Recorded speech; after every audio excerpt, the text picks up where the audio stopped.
বন্ধুরা সব কেমন আছেন? আশা করছি ভালোই আছেন, আমরাও ভালো আছি। তো ৩টে বাজতে ৫ মিনিট বাকি ব্লগটা করছি, টাইম আর পাই না। আজকে ছেলেটার বিবাহবার্ষিক ছিল, তো একটু রান্নাবান্না ছিল, তেমন কিছু করিনি। একটু মাটন ওরাই খেয়েছে, কারণ আমি তো খাই না। তো মাটন কমই হয় সত্যি কথা বলতে, তো কেননা গরমে ওরা খেতেও চায় না অতটা, চিকেন কেন মাটন কেন মাঝে সাঝে খায়। আর বাগদা নিয়ে এসেছিলো, সেই মালাইকারি করেছি, আর ভাত, স্যালাড, মিষ্টি।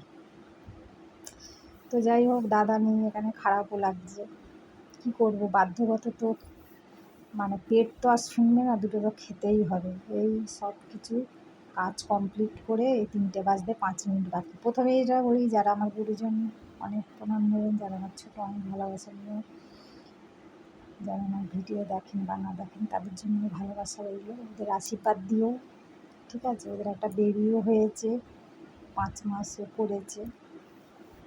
তো এই ব্যাপার, সবই খাওয়া দাওয়া করে এখন মেয়েটা বলছে, মেয়েটা মানে বেবির মা, ছেলের বউ, সে বলছে আমাকে আশীর্বাদ করলে না, আমাদের যখন মিষ্টিটা ওদের মানে প্যাকেটটা খুলে দিতে যাচ্ছি, কি কাঁচা আমের রসগোল্লা এখন নতুন বেরিয়েছে, যেহেতু আম সিজন, তা ও নিজেই বলছে। তাই আমি বলি ঠিক আছে, একটু বলে আমাদের একটু মিষ্টি খাইয়ে দাও, ভালো, দুজনে প্রণাম করলি। আমি বলি বেশি করে দুজনে ঝগড়া করো, আর আমার সঙ্গেও বেশি করে ঝগড়া করো, কী আর বলবো। তো যাই হোক, সব শান্তি নিয়েই ঘর, সকলের খাওয়া দাওয়া হয়ে গেছে আশা করছি, যেটা ডেলি বলি। তো কাজেরও শেষ নেই, খাওয়া দাওয়ারও শেষ নেই, এই মানে কি বলবো, খাবার আগে কাজ, খাবার পরে কাজ, কাজের শেষ নেই। এই খাবার পর বাসন মাজো, রান্নাঘর পরিষ্কার করো, এঁটো কাটা চারিদিকে, কি বলবো। তো আমার তো এখন কাজের চাপটা একটু বেশি, শরীর সত্যি কথা একটু খারাপও আমার, এত ক্লান্ত লাগছে কি বলবো।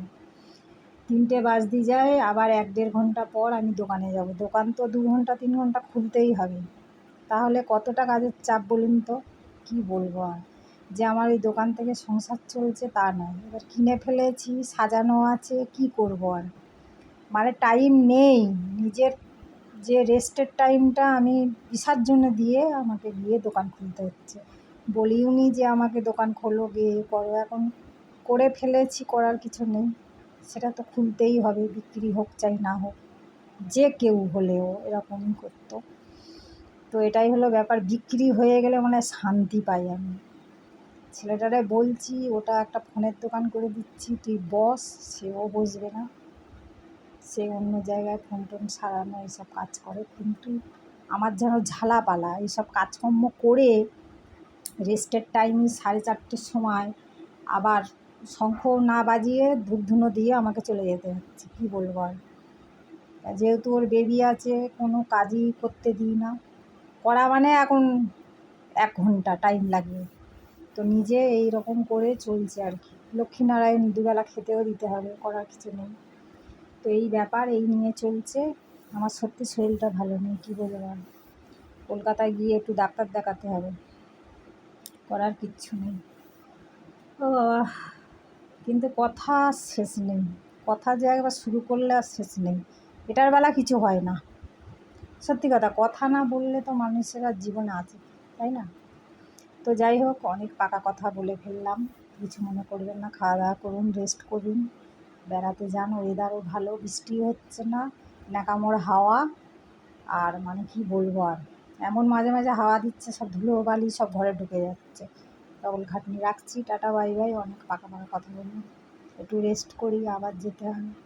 সবাই সাবধানে থাকুন, ভালো থাকুন, ভালো লাগলে লাইক শেয়ার করে দেবেন। টাটা। ছোটোখাটো আনন্দই, সেটাকে ভেবে নিতে হয় বড় বড় আনন্দ। আমারে বলে চলো বাইরে রেস্টুরেন্টে খাওয়াবো, আমি বলি বাড়ির যে একটা রান্না, যা কিছু হোক, সেটা আনন্দ করে সবাই মিলে খেলে সেটার মতন আর কোনো, মানে এর কোনো বিকল্পই নেই। আমার কাছে, সত্যি কথা।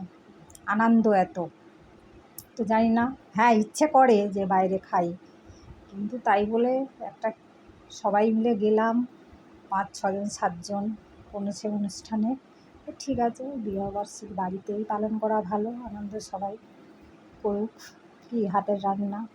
রেস্টুরেন্ট তো জম্মের নোংরা, আর এই গরমের সময় না খাওয়াই ভালো, পেট খারাপ করবে। রাখছি, টাটা, কেউ কিছু মনে করবেন না, টাটা। ভালো লাগলে লাইক শেয়ার করে দিও।